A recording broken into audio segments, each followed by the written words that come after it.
Hi, welcome back on House News with me, Dedy Ramadan. In this special episode of House News on the Independence Day of the Republic of Indonesia, we'll bring you more information around the House of Representatives of the Republic of Indonesia. But before we start it, let's see the headlines for the day.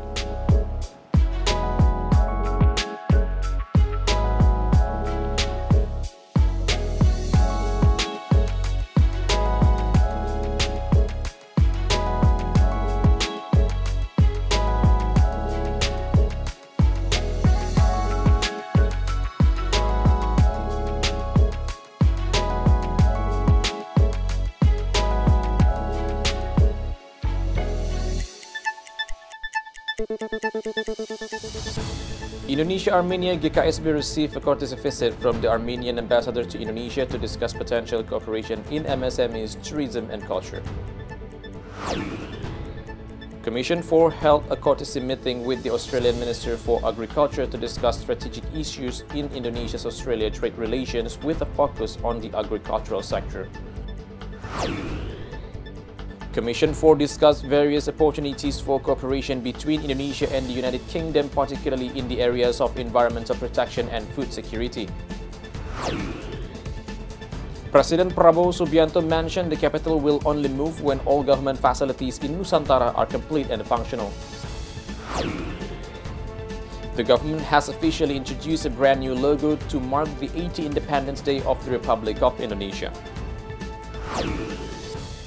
The Indonesia-Armenia GKSB received a visit from the Armenian ambassador to discuss opportunities for cooperation. The meeting focused on tourism and MSMEs with strong potential to increase Indonesia's foreign exchange earnings. Chairpersons of the Indonesia-Armenia Parliamentary Friendship Group Unru Baso stated the meeting with the Armenian ambassador has created opportunities for Indonesia to develop its tourism and MSME sectors. Moreover, MSMEs in the coffee sectors could become more diverse and has better packaging similar to the coffee industry in Armenia.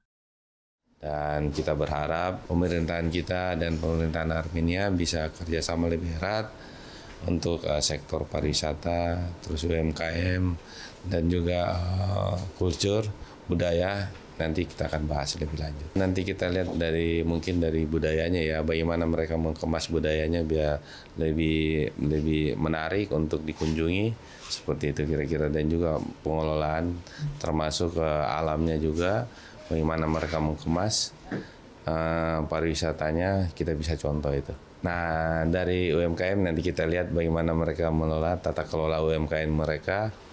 Untuk produk-produknya sendiri nanti kita juga akan mencontoh, dan kita mungkin saja nanti kan mereka di sana banyak yang tempat ngopi ya, nanti kita mencontoh itu bagaimana mereka mengemas supaya UMKM itu bisa lebih produktif. Furthermore, Unru Baso suggested the government to immediately establish an Indonesian embassy in Armenia to facilitate easier communications between the two countries. Nurbani, TVR Parliament reports. Commission 4 received a visit from the Australian Minister for Agriculture. The meeting focused on strengthening cooperation in the agricultural sector, including investment, agricultural technology, and the trade of agricultural products. Chairpersons of Commission 4 of the House, Siti Hediati, explained the Australian Minister for Agriculture engaged in extensive discussions on opportunities for strategic cooperations in the development of sustainable agriculture. The talks included efforts to improve human resource quality and explore collaborations in agricultural research and food security. On this occasion, both sides agreed to make agricultural cooperations a central focus of the bilateral relationship between Indonesia and Australia. Kami membicarakan berbagai hal hubungan dagang, terutama di sektor pertanian, di mana sektor pertanian ini kita masih mengalami defisit perdagangan, di mana import Australia ke Indonesia jauh lebih banyak dari ekspor kita. Jadi kita bicarakan bagaimana caranya supaya Indonesia bisa mengekspor lebih banyak lagi produk-produk pertanian, misalnya seperti buah-buahan dan sebagainya. In addition, Commission 4 urged follow-up actions to ensure the cooperations goes beyond diplomatic talks and leads to real implementations. Synergy between the Parliament and relevant ministries can accelerate policy breakthroughs and expand export opportunities. Julian, TVR Parliament reports. In a meeting with the British ambassador to Indonesia, Commission 4 encouraged cooperation between Indonesia and the United Kingdom in wildlife conservation and the development of modern agriculture. Chairperson of Commission 4 of the House Siti Hediati Soeharto mentioned King Charles has responded positively to President Prabowo Subianto's initiative to significantly increase the allocation of land for elephant conservation in Aceh province. Meanwhile, in agriculture, Siti Hediati encouraged Indonesia to learn from the UK in utilizing modern agricultural technology to enhance productivity and support national food self-sufficiency. She also pointed out the UK has successfully produced high agricultural output despite having a relatively small number of farmers. Raja King Charles menyampaikan kepada Pak Presiden Prabowo bahwa minta supaya dialokasikan 10.000 hektar lahan untuk konservasi gajah. Terus sama Pak Prabowo diberikan kenapanya 10.000? Saya kasih 20.000. Ternyata tambah lagi dinaikin menjadi 90.000. Jadi Raja Charles sangat gembira sekali. Kita sedang mengejar untuk bisa swasembada pangan ya. Kita lihat di Inggris petaninya tidak banyak tapi produk yang dihasilkan begitu banyak. Jadi ini semua karena mereka menggunakan pertanian modern. Nah, kita ingin belajar dari situ dan kalau bisa mendapatkan bantuan-bantuan alat-alat pertanian dari UK. Moreover, Siti Hediati Soeharto hoped cooperations between Indonesia and the United Kingdom can support sustainable development in protecting the environment and developing national food security. Dwi Utomo, TVR Parliament reports. We bring you more updates on Nusantara Capital Project after the break, only on House News.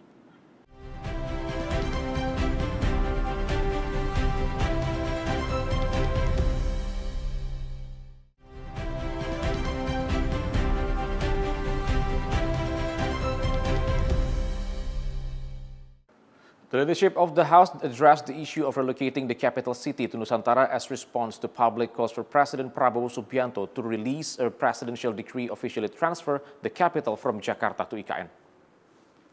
Vice Speaker for Politics and Security Sufmi Dasko Ahmad stated, the government has already set clear targets concerning the development progress and preparations for relocating the capital city to the new capital Nusantara or IKN.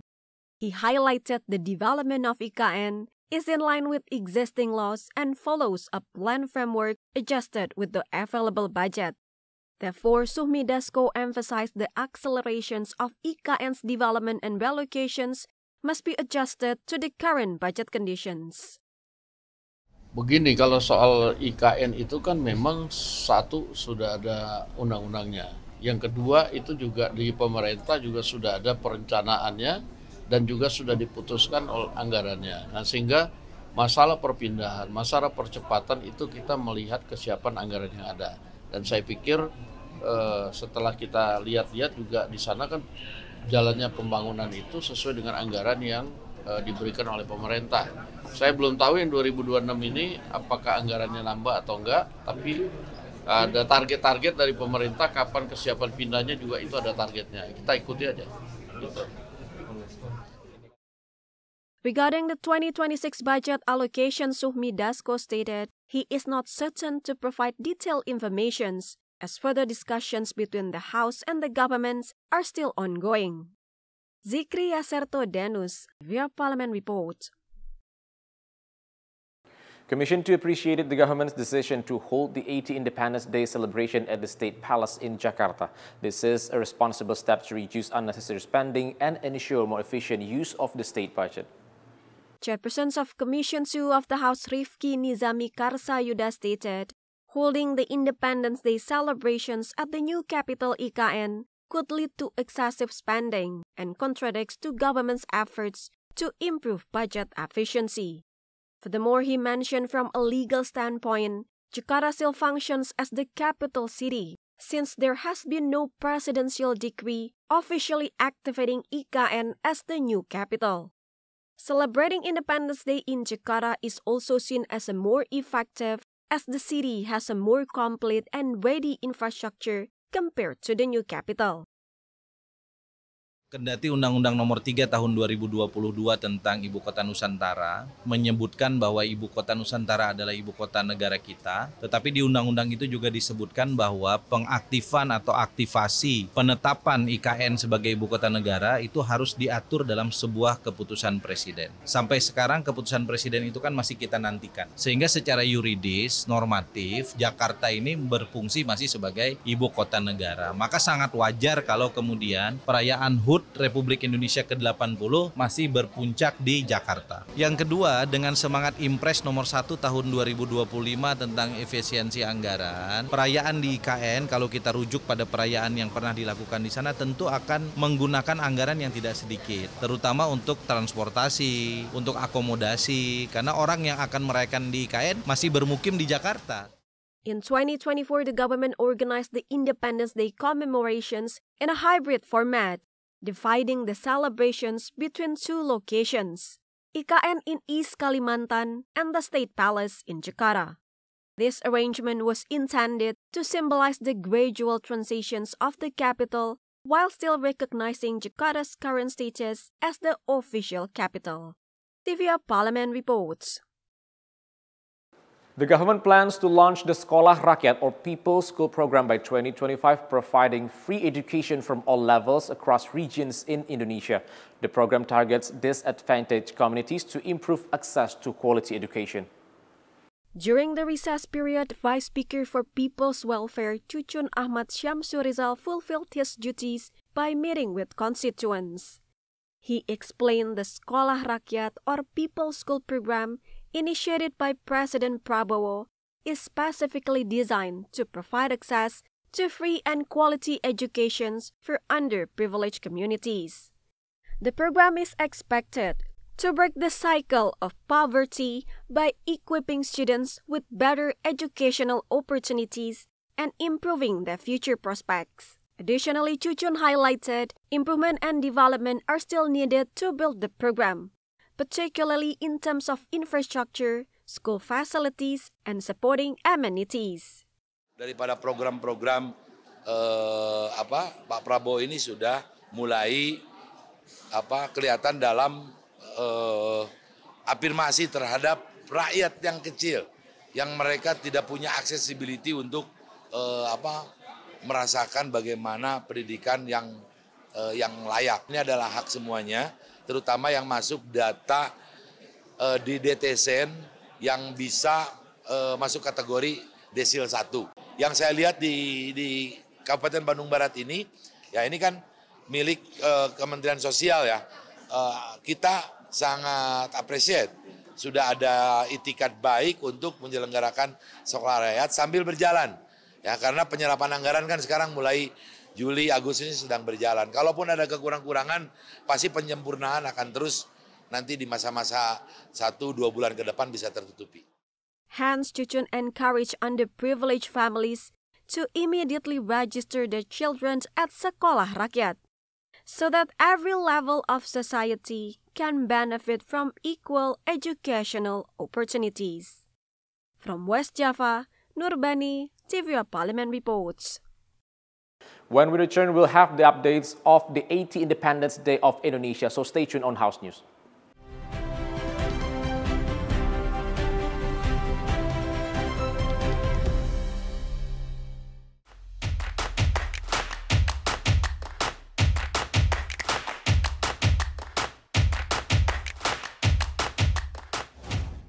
President Prabowo Subianto has officially unveiled the logo for Indonesia's 80th Independence Day. The logo was chosen through a public competition organized by the Ministry of State Secretariat, the Ministry of Creative Economy, and the Indonesian Graphic Design Association. The logo features the number 80. creatively designed to resemble an infinity symbol representing not only 8 decades of independence, but also the spirit of unity that never ends. This meaningful design was created by Bram Patria Yoshugi, a talented young designer from Indonesia. With a touch of modern aesthetics, Bram successfully combined national values with the theme of this year's celebrations: United and Sovereign, for a prosperous people and a stronger Indonesia. The logo consists of 3 main elements. First, the core shape stands for unity, seen as the foundations of national sovereignty. Second, the circular lines show the collective journey of the people toward fairness and prosperity. Third, the overall form represents progress, symbolizing a vision of inclusive and even development across the country. The government emphasized this year's Independence Day is about shared pride and shared ownership. Through this modern and meaningful design, Indonesia is invited to keep moving forward as one nation. As the 80th anniversary approaches, the message is clear.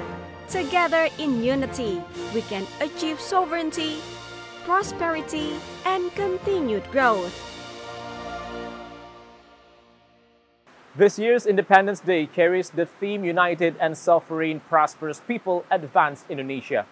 It reflects the spirit of unity among Indonesians, emphasizing the importance of standing together as one nation. As Indonesia celebrates its 80th Independence Day on August 17, 2025, the national team has been officially announced: United and Sovereign, for a prosperous people and a stronger Indonesia. This team reflects the country's visions as it enters its 8th decade of independence. The team is built around 3 powerful phrases representing the pillars of national development. The first, United and Sovereign, emphasizes national sovereignty can only be achieved through unity. It reminds us to come together across differences is essential for maintaining stability and integrity, especially in a rapidly changing global environment. The second phrase, prosperous people, highlights the government's top priority, improving the well-being of its citizens. The goal is done through various economic programs, better public services, and equal access to education and healthcare.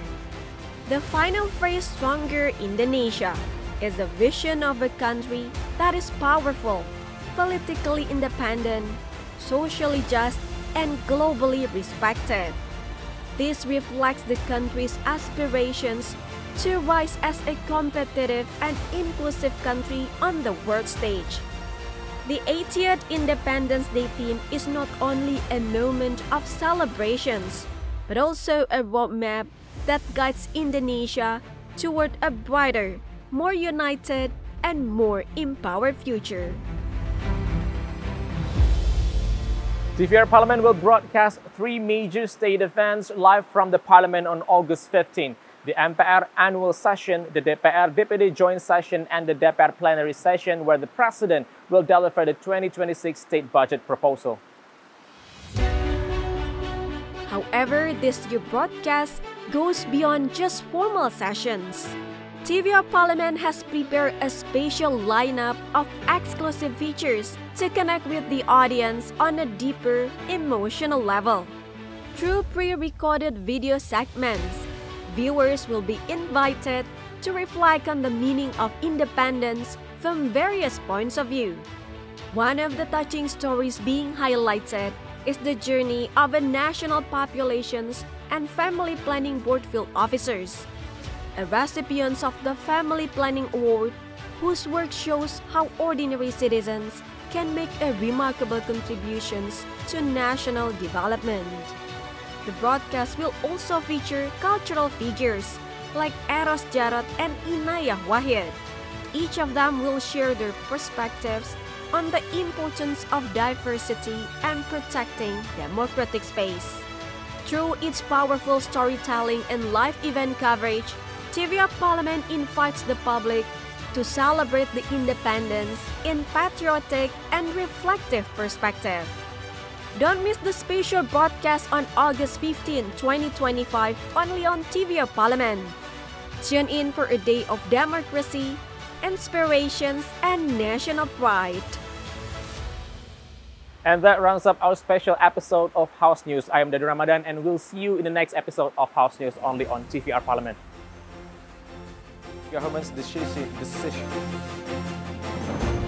from the ambassador of Armenia to Indonesia. Indonesia on TVR Parliament. Let's see highlights.